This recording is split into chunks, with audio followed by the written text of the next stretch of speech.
Wachunguzi wa Biblia kwa ujumla wanakubaliana kwamba Biblia iko kimya kuhusu wanawake kuwekewa mikono kama mashemasi, wazee au wachungaji. Kuwekewa mikono kuna maana ya kutambuliwa na kuidhinishwa kuhudumu katika huduma maalum za kuweka wakfu, meza ya Bwana, ubatizo, mazishi au ndoa kulingana na mwongozo wa kanisa. Bado haijafahamika sababu ya wanawake kutowekewa mikono katika Biblia, na wachunguzi wa Biblia wamegawanyika kati ya sababu ya kiteolojia na kitamaduni. Wenye sababu za kiteolojia wanaona kuwa ni mpango wa Mungu tangu mwanzo kwa wanaume kuhudumu kama makuhani, mitume, mashemasi, wazee na wachungaji. Wenye sababu ya kiutamaduni wanaona kuwa ni mfumo dume wa zama za Biblia ndio uliofanya wanaume peke yao wawekewe mikono. Sababu hizi mbili zimebaki kuwa fumbo ambalo bado mpaka sasa halijafumbuliwa. Mpaka sasa hili fumbo bado halijafumbuliwa. Msukumo wa kuwekea wanawake mikono siku hizi si kwa sababu ya uvumbuzi wa ushahidi wa kibiblia, bali ni shinikizo la kisiasa na kijamii. Mamlaka za kisiasa na kijamii zinatambua na kuwapa manufaa zaidi wahudumu wa kanisa waliowekewa mikono. Hata katika kanisa la Waadventista wa Sabato, wachungaji waliowekewa mikono wanalipwa 100% ya kima cha mshahara husika, pamoja na fursa za vyeo na marupurupu yake. Hata serikali inatoa leseni ya kusajili ndoa kwa wachungaji waliowekewa mikono tu. Katika Biblia tunaona wahudumu waliotiwa mafuta na waliowekewa mikono kabla ya kuhudumu. Unaposoma kitabu cha Kutoka sura ya 28 fungu la 41, Biblia inasema maneno haya: nawe mvike huyo nduguye Haruni na wanawe nao mavazi hayo, nawe watie mafuta na kuwaweka kwa kazi takatifu na kuwatakasa, ili wapate kunitumikia mimi katika kazi ya ukuhani. Kwa hiyo Mungu anamwambia Musa amtenge Haruni na watoto wake, awavalishe vazi, alafu awapake mafuta na kuwatakasa, kwa sababu wametengwa kwa kazi maalum ya ukuhani. Kwa hiyo katika Agano la Kale tunaona makuhani walikuwa ni watoto wa Haruni ambao ni uzao wa Lawi, na hawa walitakaswa kwa kupakwa mafuta na waliombewa na walitengwa kwa kazi hiyo maalum. Lakini pia ukisoma kitabu cha Kutoka 30:30, Biblia inasema nawe utawatia mafuta Haruni na wanawe na kuwatakasa ili wanitumikie katika kazi ya ukuhani. Kwa hiyo katika kazi ya ukuhani ilibidi lazima wahudumu wapakwe mafuta kwa kutakaswa, ndiyo hapo watakuwa wametengwa maalum kwa ajili ya kazi hiyo. Lakini bado ukisoma kitabu cha Matendo ya Mitume 6 fungu la 5 mpaka la 6, Biblia inasema neno hili likapendeza machoni pa mkutano wote, wakamchagua Stefano, mtu aliyejaa imani na Roho Mtakatifu, na Filipo na Prokoro na Nikanori na Timoni na Parmena na Nikolao mwongofu wa Antiokia, ambao wakawaweka mbele ya mitume, na walipokwisha kuwaombea wakawaweka mikono juu yao. Na hapo utaona katika uchaguzi unaofanyika, na unaona yako majemedali wanaochaguliwa na mkutano mzima, na mkutano ukapendezwa kumwona Stefano amechaguliwa, Nikolao amechaguliwa na wengine hawa. Lakini wakaletwa mbele ya mitume hawa. Tunaongelea mitume 11 baada ya Yuda Iskariote kuuawa. Kwa hiyo wakafanya uchaguzi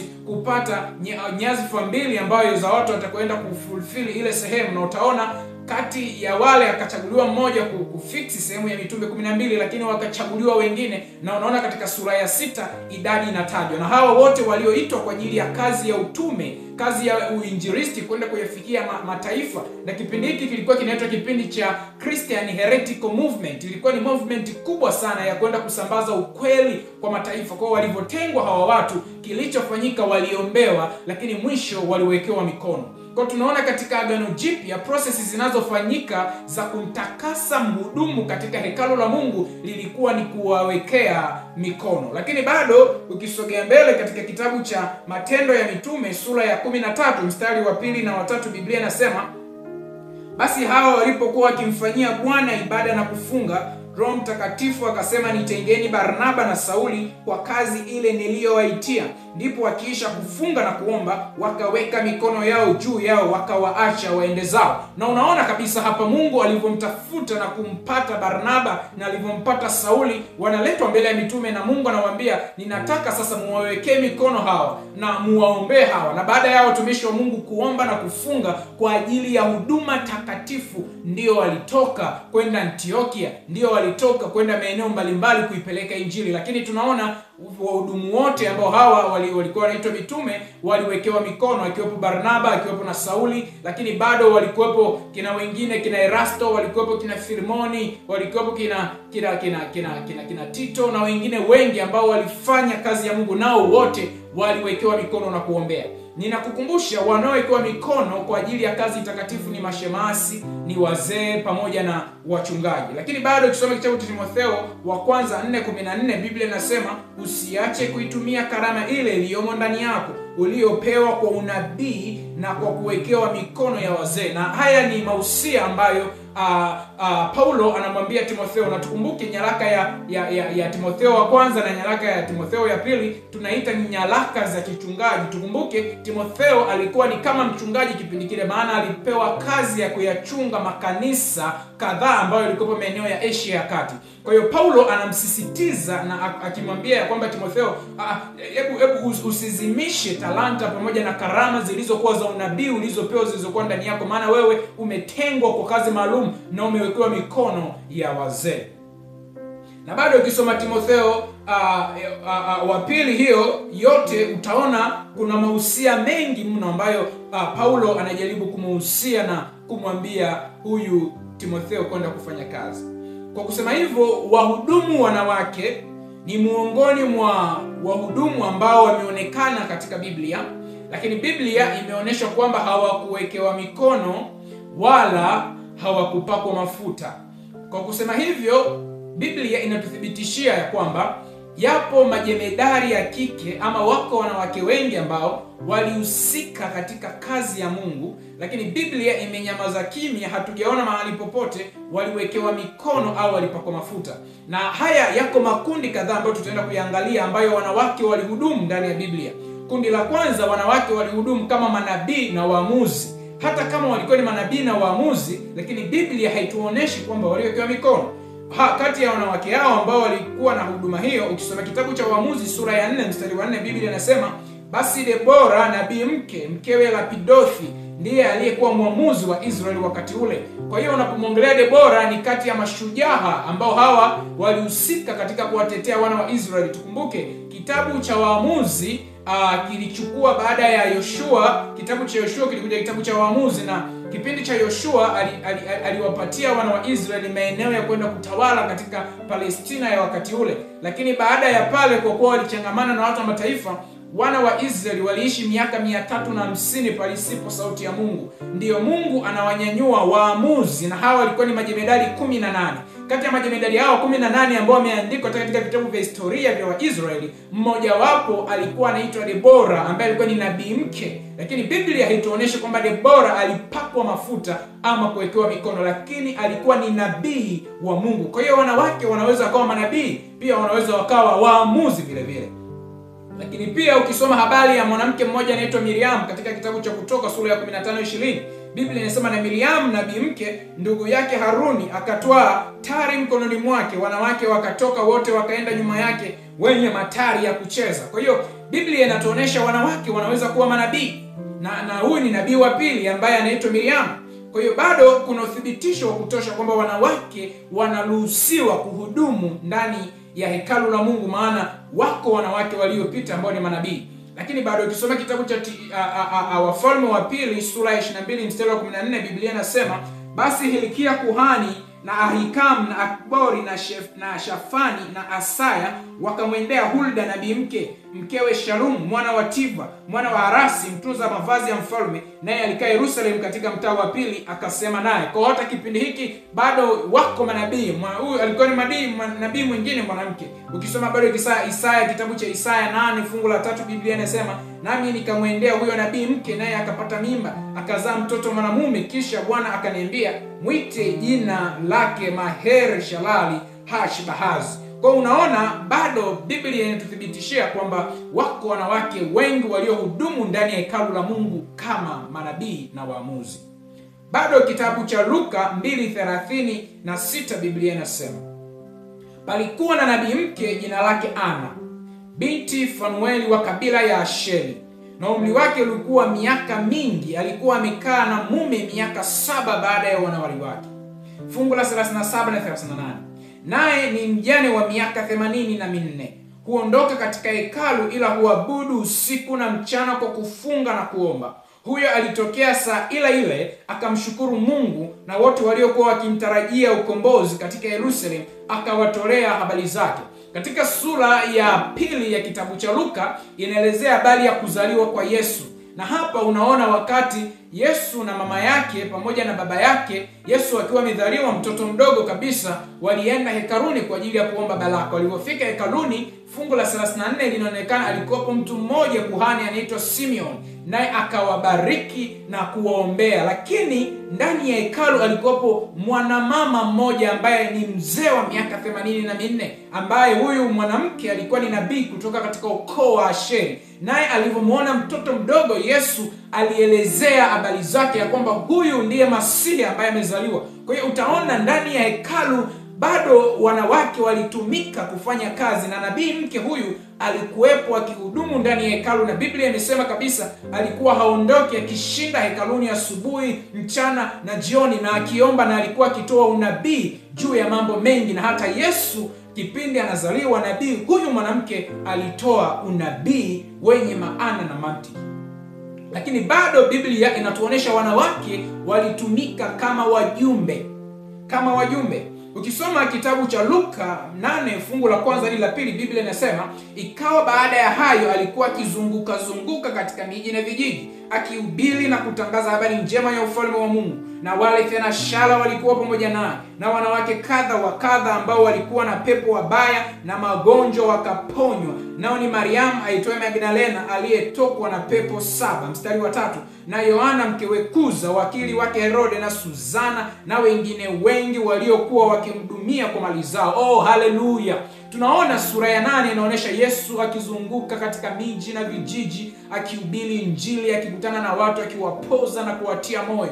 Katikati akiwa na thenashara 12 kulikuwa na jopo la wanawake wengi ambao wametajwa baadhi hapo, umewaona kama huyu Yohana mkewe Kuza, wakili wake Herode, lakini alikopo Suzana. Biblia inasema na wengine wengi waliokuwa wakimhudumia kwa mali zao. Kwa unaona wanawake walikuwa ni wajumbe waaminifu ndani ya Biblia. Hata Yesu alikuwa yuko nao sambamba, akiingia mahali akifundisha na kuhubiri. Kwa unaona wanawake nao walitumika kama wajumbe ndani ya Biblia.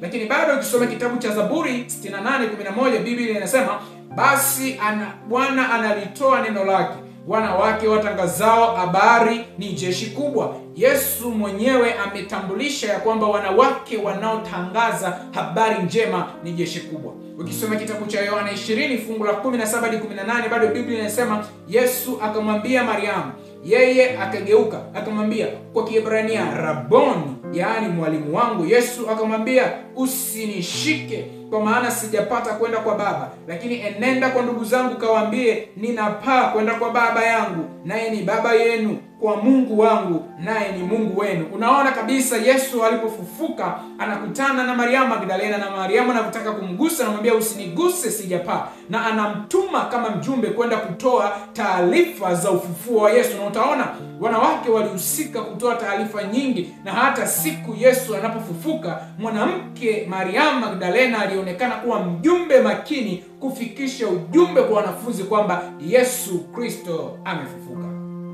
Bado ukisoma Marko sura ya 16 mstari wa 15 na mstari wa 20, kuna maneno haya, akawaambia, enendeni ulimwenguni mote mkaihubiri Injili kwa kila kiumbe. Nao wale wakatoka wakahubiri kote, Bwana akitenda kazi pamoja nao na kulithibitisha lile neno kwa ishara zilizofuatana nao. Na hapa unaona Yesu baada ya kufufuka kukutana na wanafunzi wake, anapokaribia kufa, anatoa wito ya kwamba enendeni ulimwenguni mote mkaitangaze Injili kwa kila kiumbe, na kila aminie dunia atabatizwa. Na hii sauti haikutengwa kwa ajili ya wanaume tu, badala yake hadi wanawake, kina Maria Magdalena, kina Yohana mkewe Kuza, kina Salome na kina Elizabeth na wanawake wengi nao walihusika kwenda kuifanya kazi ya Mungu, maana kazi ya Mungu haikuwekwa kwa ajili ya wanaume tu. Kwa hiyo wanawake wanaonekana pia kuwa ni wajumbe. Lakini kundi la tatu, Biblia imetuonesha wanawake wameonekana kuwa ni mashahidi ndani ya Biblia.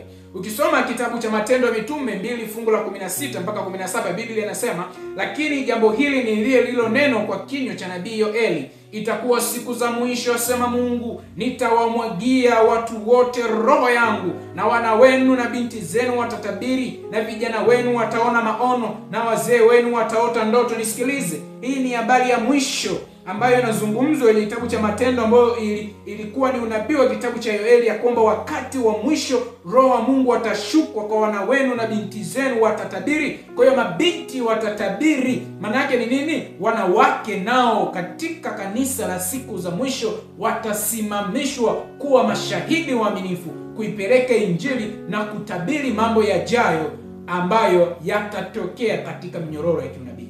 Na huu ni unabii ambao unaonekana kabisa. Na hapa ni ile siku ya Pentekoste, wanawake nao walizungumza kwa lugha ile, na wao walikuwa wakihusika kuwa mashahidi waaminifu. Sio wanafunzi 12 tu, badala yake wale thenashara 12 na kundi lote lile ambalo Yesu amekuwa akitembea nalo, akitiana nao moyo, nao wote walihusika kufanya kazi ya Mungu. Na ndio maana kitabu cha Matendo 4:31 inaendelea na kusema hivi, hata walipokwisha kumwomba Mungu, mahali pale pakakusanyika, pakatakaswa, wote wakajaa Roho Mtakatifu, wakanena neno la Mungu kwa ujasiri. Na jamii ya watu walioamini walikuwa na moyo mmoja na roho moja, wala hapana mmoja aliyesema kuwa kitu chochote alicho nacho ni mali yake mwenyewe, bali walikuwa na vitu vyote shirika. Nisikilize, siku ile ambayo waliomba na siku ya Pentekoste, Roho alivyoshuka kwa wingi, wakanena wote. Nisikilize, wakanena neno la Mungu kwa ujasiri. Biblia imeonesha ni wote, sio wanafunzi 12. Kila mmoja alizungumza kwa ujasiri habari njema. Kwa hiyo bado unaona wanawake nao wanahusika katika kuipeleka habari njema. Lakini bado Petro 1:2-9, Biblia inasema, bali ninyi ni mzao teule, ukuhani wa kifalme, taifa takatifu, watu wa milki ya Mungu, mpate kuzitangaza fadhila zake, yeye aliyewaita mtoke gizani mkaingie katika nuru yake ya ajabu. Hapa inaonesha wale wote waliompokea Yesu Kristo na kufanywa watoto wa kifalme na kufanywa taifa takatifu, watu waliofanya kuwa wamiliki wa Mungu, wameambiwa wanabidi wakazitangaze habari njema za wokovu. Na hii haiwahusu wanaume tu, hata wanawake bado inawahusu. Lakini bado ukisoma Yohana 4:28 mpaka 30, Biblia inasema, basi yule mwanamke akauacha mtungi wake, akaenda zake mjini, akawaambia watu, njooni mtazame mtu aliyeniambia mambo yote niliyoyatenda. Je, yamkini huyu kuwa ndiye Kristo? Basi wakatoka mjini wakamwendea. Na hii ni siku ambayo Yesu anakutana na mwanamke Msamaria. Badala ya kumweleza habari zake zote, yule mwanamke alipiga mbio kuelekea mjini, akiwaambia watu wa Samaria, njoeni muone, nimekutana na mwanaume aliyeniambia habari zangu zote, yamkini huyu ni Kristo. Na utaona katika mafungo yanayofuata, wale watu wakaja wakamuomba Yesu akae kwao, na Yesu akakaa siku 2 na 3 akiwahubiria, akiwapa maneno ya matumaini. Kumbuka, shahidi mwaminifu mwanamke huyu ndiye alipiga hatua kusababisha Samaria kusikia sauti ya matumaini. Lakini bado wanawake walitumika kama walimu. Ukisoma habari ya Matendo ya Mitume sura ya 18 mstari wa 24 mpaka 26, kuna habari hii. Basi Myahudi mmoja jina lake Apolo, mzaliwa wa Iskandria, mtu wa elimu, akafika Efeso, naye alikuwa hodari katika maandiko. Mtu huyo alikuwa amefundishwa njia ya Bwana, na kwa kuwa roho yake ilikuwa ikimwaka, alianza kunena na kufundisha kwa usahihi habari za Yesu. Naye alijua ubatizo wa Yohana tu, akaanza kunena kwa ujasiri katika sinagogi. Hata Priscilla na Akila walipomsikia wakamchukua kwao, wakamweleza njia ya Bwana kwa usahihi zaidi. Nisikilize, huyu ni Myahudi mwenye elimu nyingi ambaye alikuja Efeso. Aliposikia habari za ubatizo wa Yohana Mbatizaji nilizokuwa najua, alikuwa akihubiri, akiwaambia watu habari njema. Sikiliza, wakati akiwa anahubiri kuna mahali alipungua. Biblia inatuonyesha wanawake wawili, Priscilla na Aquila, walipomsikia wakamchukua, wakamweleza njia za Bwana kwa usahihi. Biblia inatuonyesha wanawake ni walimu, na ni kweli hili hatuwezi kulizuia. Ndani ya kanisa leo tunawaruhusu wafundishe, kwa sababu wako wanawake wenye uwezo mkubwa wa kupambanua vitu. Wako wanawake ambao wanaweza wakapokea na kuaddress vitu. Kwa hiyo hii inatuthibitishia ya kwamba wanawake ni walimu, na ndio maana Priscilla na Aquila walimchukua yule mtu ambaye mwenye elimu nyingi, anejua habari za Yesu Kristo, lakini wakamfundisha na kumtuliza, sikiliza, njia ni hii, twende pole, twende pole. Kwa hiyo wanawake ni walimu, Biblia inatuthibitishia. Lakini pia hawa pia wanawake wanaonekana kuwa ni wahudumu na watumishi mbalimbali. Biblia imetuonyeshea wanawake kuwa ni wahudumu na watumishi mbalimbali. Ukisoma kitabu cha Kutoka 3:22, Biblia inasema, katika kila mwanamke ataomba kwa jirani na kwa huyo akaaye naye nyumbani vyombo vya fedha na vyombo vya dhahabu na mavazi, nanyi mtawavika wana wenu na binti zenu, nanyi mtawateka nyara wa Misri. Sikiliza, hizi ni harakati na harambee za kutoka utumwani Misri. Na unaona wanawake wakapewa jukumu la kuwavisha wana na mabinti kwa kuchukua vyombo vya dhahabu, na kwa kufanya hivyo ulitengenezwa mtego fulani ya kuweza kuwateka nyara wa Misri. Kwa unaona wanawake walitumika ndani ya Biblia kwa ajili ya utumishi mbalimbali, na hapa walipewa hii kazi ya kuifanya. Lakini bado kitabu cha Kutoka 11:2, Biblia inasema, basi nena wewe masikioni mwa watu hawa, na kila mtu mume na atake kwa jirani yake, na kila mwanamke atake kwa jirani yake vyombo vya fedha na vyombo vya dhahabu. Lakini bado ukiangalia kitabu cha Kutoka 35:25 mpaka 26, Biblia inasema, na wanawake wote waliokuwa na mioyo ya hekima waliosokota kwa mikono yao, nao wakaleta hizo walizokuwa wamezisokota, nguo za rangi ya samawi na za rangi ya zambarau na hizo nyuzi nyekundu na hiyo nguo ya kitani nzuri. Na wanawake wote ambao mioyo yao iliwahimiza katika hekima wakasokota hizo singa za mbuzi. Utaona hata katika uandaaji wa mavazi ya naivera ya kitani ya kikuhani, wanawake ndio walipewa jukumu la kuchukua singa katika ngozi ya mbuzi na kutengeneza mavazi na kutengeneza vitu vingi. Kwa unaona wanawake walikuwa wakitumika kipindi cha kale katika harakati mbalimbali kwa ajili ya kuijenga jamii na kulijenga kanisa. Lakini bado Kutoka 38 fungu la 8, Biblia inasema, kisha akafanya hilo bilika la shaba na tako lake la shaba. Shaba hiyo ilikuwa ni ya vioo vya wanawake wenye kutumika, waliokuwa wakitumika mlangoni mwa hema ya kukutania. Na hapo utaona kabisa hata wale wanawake wengine walitengwa kwa ajili ya kutumika katika hema ya kukutania. Ndani ya hekalu walitengwa wanawake ambao ni mashemasi hao, ambao walikuwa na vioo, na vioo vyao vilitumika katika shughuli fulani. Vilitumika katika shughuli fulani ambayo inaelezewa hapa ya kwamba walitengeneza tao la birika, ambayo hilo tao la birika la shaba kitako chake pekee kilikuwa ni kitashaba, ila kiliyotumika kutengeneza vilikuwa ni vioo vya wanawake wenye kutumika. Nisikilize, wanawake wenye kutumika ambao wanatumika ndani ya hekalu la Mungu. Lakini bado Waamuzi 4:9, Biblia inasema, basi akasema, hakika nitakwenda pamoja nawe, lakini safari utakayoiendea haitakupatia heshima wewe, maana Bwana atamuuza Sisera katika mkono wa mwanamke. Debora akainuka akaenda pamoja na Baraka mpaka Kadesh. Utaona hapa habari ya mfalme Yabini akiwa na kamanda wake anaitwa Sisera, ambaye aliwatabisha wana wa Israeli kwa muda mrefu. Na mwamuzi Debora anaambiwa, nisikilize, huyu jamaa sitamtia mikononi mwako, lakini yuko mwanamke mmoja ambaye anaitwa Yaeli. Huyo mwanamke atamkamata Sisera na kumuua. Na Sisera wakati anakimbia, huyo mwanamke alimkaribisha, akampatia maziwa, akageuka kwa nyuma yake, akampiga lungu, akamuua. Wana wa Israeli walishangilia hiyo siku, na jina la mwanamke huyu Yaeli liliingia katika vitabu vya mashujaa wa Israeli, kwa sababu alihusika kama shujaa kumuondoa adui mkubwa, kamanda wa majeshi anaitwa Sisera. Lakini bado kitabu cha Samueli wa kwanza 2:22, Biblia inasema, basi Eli alikuwa mzee sana, naye alisikia habari za mambo yote ambayo wanawe waliyatenda ndani ya Israeli, na jinsi walivyolala na wanawake waliokuwa wakitumika mlangoni pa hema ya kukutania. Na hapa utaona kumbe katika hema ya kukutania walitengwa wanawake ambao walikuwa wakitumika kwa kazi maalum. na unaona Eli anaumia moyoni kwa sababu watoto wake wale wawili ambayo walitengwa kuwa makuhani walikuwa wakilala na mabinti ambao wanatumika na wamewekwa wakfu kwa kazi ya Mungu. Lakini Biblia haituoneshi kwamba hawa wanawake ambao walikuwa wanatumika katika hema hii kama walipakwa mafuta au katika Agano Jipya waliwekewa mikono. Biblia imenyamaza. Lakini bado kitabu cha Mathayo 27:55 mpaka 56 Biblia inasema, palikuwa na wanawake wengi pale wakitazama kwa mbali, nao waliokuwa wakimfuata Yesu kutoka Galilaya na kumtumikia. Miongoni mwao alikuwepo Mariamu Magdalena na Mariamu mama yao Yakobo na Yusufu na mama yao wana wa Zebedayo. Na hii ilikuwa ni siku ambayo Yesu ameangikwa msalabani.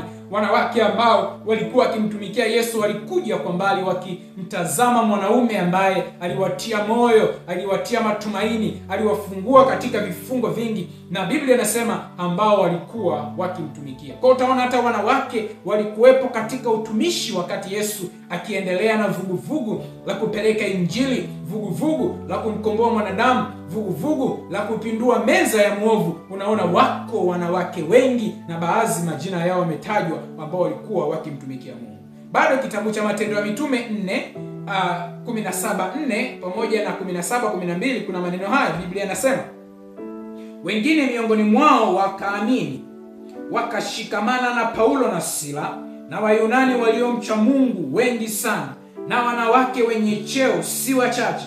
Basi watu wengi miongoni mwao wakaamini, na wanawake wa Kiyunani wenye cheo na wanaume si wachache. Kwa utaona kabisa hapa ni habari ya Paulo na Sila wakifanya kazi kubwa ya kuipeleka Injili. Tukumbuke sura ya 16 kitabu cha Matendo mstari wa 25, Paulo na Sila walikuwa wako gerezani, na siku hiyo baada ya kuomba na kuimba mitikisiko ilitokea katika gereza, vifungo vikawaachia, na mkuu wa gereza akasema, jamani, mimi ninataka kubatizwa na kumpokea huyo Mungu wenu. Kwa jambo lile likasababisha taharuki katikati ya mataifa, na unaona sura ya 17 wanawake wengi wenye vyeo wakamkubali Paulo na Sila, nao wakajiunga na kanisa. Kwa unaona ndani ya kanisa waliingia wanawake wenye vyeo na bado walitumika, na hapa linaonekana jopo kubwa la wanawake waliotumika.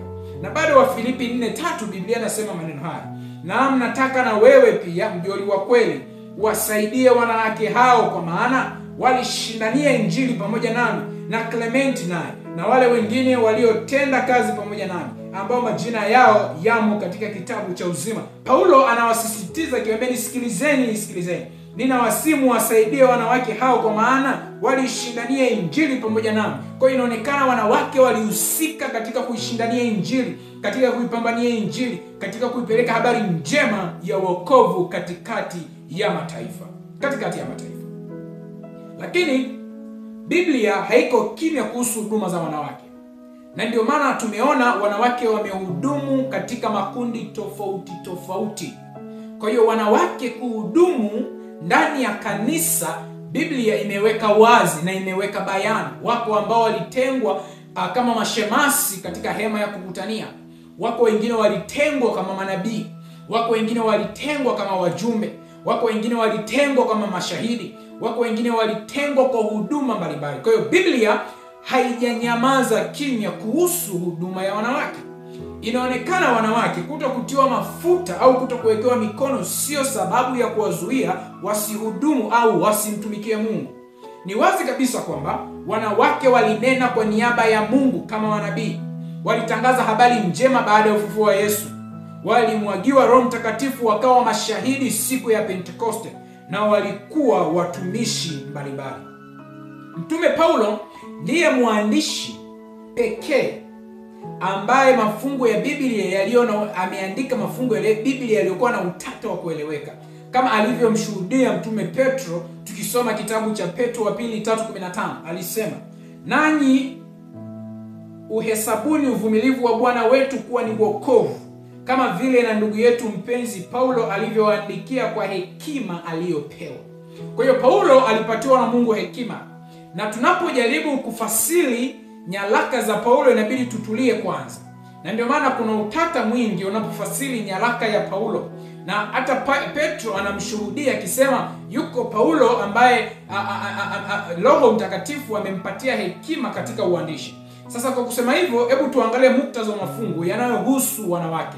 Kuna mafungu yafuatayo: Waefeso 5:21, Waefeso 6:9, Wakorinto wa kwanza 3:18, Wakorinto wa kwanza 4:1, Timotheo wa kwanza 2:8 na Timotheo wa kwanza 2:9 mpaka 15, lakini bado Timotheo wa kwanza 6:1 na 2, Wakorinto wa kwanza 11:3 mpaka 16, Wakorinto wa kwanza pia 14:33, Tito wa kwanza 2:1 na Tito wa kwanza 3:3. Sasa ukilinganisha na Petro wa kwanza 2:13 na Petro 3:12, inaelezea ni kunyenyekeana katika mahusiano na utaratibu katika ibada. Na ndio maana Waefeso 5:21 na Wakorinto wa kwanza 14:34 inaelezea unyenyekevu ndani ya ibada, kwa sababu utaona Paulo anasema asimruhusu mwanamke afundishe ndani ya hekalu, bali akiwa na swali amuulize mumewe. Na muktadha huu wengine wameuchukua wakisema ya kwamba mwanamke haruhusiwi kuhudumu ndani ya kanisa, maana Paulo amesema hampi mwanamke ruksa. Tukumbuke, tunapojaribu kufasiri Biblia lazima tuangalie muktadha halisi, na unaona Paulo anawaambia hivyo kwa sababu katika kanisa lile kulikuwa na mchanganyiko wa wanawake na wanaume wakigombania majukumu ya kuhudumu ndani ya kanisa, na Paulo anajaribu kuweka hali ya kunyenyekeana. Kwa agizo lililokuwepo pale sio agizo la kudumu ya kwamba wanawake wasihudumu ndani ya kanisa, wasiseme chochote. Badala yake ni kunyenyekeana na kuheshimiana, na wanawake kutoingia kanisani. Ni hali ya kunyenyekeana tu na kuleta heshima baina ya mwanamke na mwanaume. Na tukumbuke katika kanisa la Korinto na Efeso kulikuwa na mchanganyiko wa watu wa mataifa mbalimbali. Kulikuwa na Wayahudi, kulikuwa na Waasia, kulikuwa na Warumi, kulikuwa na Waarabu na watu wa mataifa mengine. Wao Wayahudi katika desturi zao wanawake walikuwa wahudumu ndani ya makanisa. Lakini ukija kwa tamaduni za Wagiriki, wao kwao walikuwa wameshazoea wanawake kuhudumu. Kwa baadaye unaona ndani ya kanisa kukatokea competition. Baadhi ya makundi wanasema mwanamke asihudumu, baadhi ya makundi wanasema mwanamke ahudumu. Kwa hiyo Paulo anatoa conclusion akisema, basi nyinyi wanawake hebu tulieni, waacheni wanaume wahudumu, na mkiwa na maswali muwaulize waume zenu. Kwa lile lilikuwa si tamko la kudumu, badala yake ni kuheshimiana au wanawake kutoingia kanisani. Sasa kuwa na utaratibu katika ibada au wanawake kuto kuzungumza, kuto kufundisha ama kuto hutubu kanisani. Je, Mungu anakataza wanawake kunena kwa niaba yake? Wapo manabii walionena kwa niaba yake Mungu. Je, Mungu hatumii wanawake kutangaza habari njema ya wokovu? Hapana, wapo wanawake waliotangaza kufufuka kwa Yesu. Swali jingine, je, Mungu hawamwagi wanawake Roho Mtakatifu ili wawe mashahidi wa Yesu? Jibu, hapana. Wanawake walipokea Roho Mtakatifu siku ya Pentekoste kama Yoeli 2:28 inavyosema na Matendo 1:14 inavyosema. Swali jingine naweza kuuliza, je, Mungu hatumii wanawake kama watumishi wake? Jibu ni hapana. Kwa nini? Kwa sababu Mungu anawatumia wanawake na amewatumia wanawake kule Rumi. Ukisoma kitabu cha Warumi wa kwanza 16:1 mpaka 27 utaona wanawake walitumika sana. Sasa kuna kikwazo gani siku hizi kwa wanawake kuhudumu hata bila kuwekewa mikono? Je, tuna agizo gani siku hizi mahali tulipo na jamii tuliyopo linalotuzuia wanawake kunena, kuhutubu, kufundisha, kutangaza au kushuhudia kanisani au nje ya kanisa? Swali linaweza likaja la pili. Au je, ni aibu katika jamii yetu leo wanawake kuhudumu? Au je, wanawake wa leo wana shida ya kutotii ama kutoheshimu waume zao? Au je, ikiwa sasa wanawake wa leo hawana shida ya kutokutii wala kuheshimu, na ikiwa Biblia haina agizo la kudumu, sasa ni nani anayeweza kuzuia wanawake kuhudumu, na kwa mamlaka ipi? Kwamba wanawake wasihudumu, na atazuia hiyo kwa mamlaka ipi? Sasa Biblia imetuonesha kwa kina wanawake wamehudumu kwa karne nyingi ndani ya hekalu katika sehemu mbalimbali. Sasa angalizo ni hili. Moja, Mungu anasema wanawake wanaotangaza habari njema ni jeshi kubwa, kama Zaburi 64:11. Kwa wanawake Mungu amewatenga kufanya kazi. Jambo la pili, kazi ya kugawa vipawa mbalimbali iko chini ya Roho Mtakatifu. Miongoni mwa wanaopewa vipawa ni wanawake, na ndio maana wanawake wametumika kama walimu, kina Priscilla na Aquila. Na ndio maana wengine wametumika kama na manabii, wengine wametumika ndani ya hema ya kukutania, wengine wametumika kama mashahidi, wengine wametumika kama wajumbe. Kwa hiyo Mungu ndiye anayegawa vipawa. Angalizo la tatu, ni muhimu kuzingatia sheria na ushuhuda wote wa neno la Mungu kuhusiana na huduma za Mungu. Angalizo namba 4, tusiache kutekeleza maagizo ya Mungu kwa kuzingatia mapokeo ya mila na desturi zetu. Tuiache Biblia itoe majibu. Tusichukue desturi zetu wala kuchukua mila zetu kutaka kumkandamiza mwanamke, kwa sababu yako baadhi ya makanisa leo ambayo hawaruhusu mwanamke hata asimame ahudumu wala kufanya huduma yoyote. Biblia haijamzuia mwanamke, badala yake mwanamke ametumika katika kazi ya Mungu. Badala yake tunahusianisha mila na desturi, kwa sababu baadhi ya watu katika mila zao mwanamke hana kauli, wanaingiza hiyo mila na hizo desturi ndani ya kanisa. Kwa Biblia haijanyamaza kimya kuhusu huduma ya mwanamke ndani ya hekalu, na anahitajika kutumika. Angalizo namba 5, mambo ya asili ni ya Mungu, lakini mambo yaliyofunuliwa ni yetu ili tuyafanye, kama Kumbukumbu la Torati 29:29 inavyosema. Hatujui kwa nini Mungu hakuwaekea mikono wanawake kwa kutumia watumishi wake, au kwa nini Mungu hakuwapaka mafuta wanawake walivyotumika kama manabii. Hilo sisi hatulijui. Kwa hapa tunatembea na mtazamo mmoja ambao ni mtazamo wa kiteolojia, sio mtazamo wa kitamaduni au mtazamo wa kisiasa ama mtazamo wa kijamii. Kwa sababu mitazamo ya kijamii, mitazamo ya kisiasa na mitazamo mingine mingi na falsafa mbalimbali zinadhihirisha kwamba ni sawa aiwekewe mikono, lakini Biblia imenyamaza kimya. Kwa hiyo hatujui. Angalizo namba 6, Yesu pamoja ya kwamba alitiwa mafuta na Roho Mtakatifu, kwenye kitabu cha Luka 4:18 alifundisha, alihubiri, aliponya na alifanya miujiza mingi, lakini hakubatiza, ukisoma Yohana 4:2. Kwa hiyo wanawake wanaweza kuhudumu bila kubatiza. Maana hata Yesu yeye hakubatiza, ila alihudumu. Kwa mwanamke kuhudumu sio kosa, ila hawezi kufanyaje? Kubatiza. Angalizo namba 7, Mtume Paulo pamoja na kwamba aliwekewa mikono, kwenye kitabu cha Matendo ya Mitume 13:3 alikuwa mwinjilisti ambaye alibatiza mara chache. Ukisoma katika kitabu cha Wakorinto wa kwanza mstari wa 14 na mstari wa 16, wanawake pia wanaweza kuwa wahubiri na wainjilisti bila kubatiza. Kwa hiyo sasa wanawake wanaweza kuhudumu ndani ya kanisa, lakini Biblia imenyamaza kuhusu kuwawekea wanawake mikono. Nimeshuhudia makanisa mengi sasa duniani ambayo wanawake wanawekewa mikono na wanabatiza na wanafanya huduma zote za meza ya Bwana, wanafanya huduma ya ndoa na kadhalika. Lakini muktadha wa Biblia, hakuna mahali tulipoona wanawake waliwekewa mikono au walipakwa mafuta kwa ajili ya kazi hiyo, lakini wanawake walihusika katika ministry. Kwa it's okay mwanamke kuwa pastor, it's okay mwanamke kuwa nabii, it's okay mwanamke kuwa na mwalimu, it's okay mwanamke kuwa mtume, it's okay mwanamke kutumika kama shemasi, it's okay mwanamke kuwa mzee wa kanisa, it's okay kabisa. Lakini katika huduma ya kuwekea mikono pamoja na kupakwa mafuta, hiyo huduma ilifanyikwa kwa wanaume tu.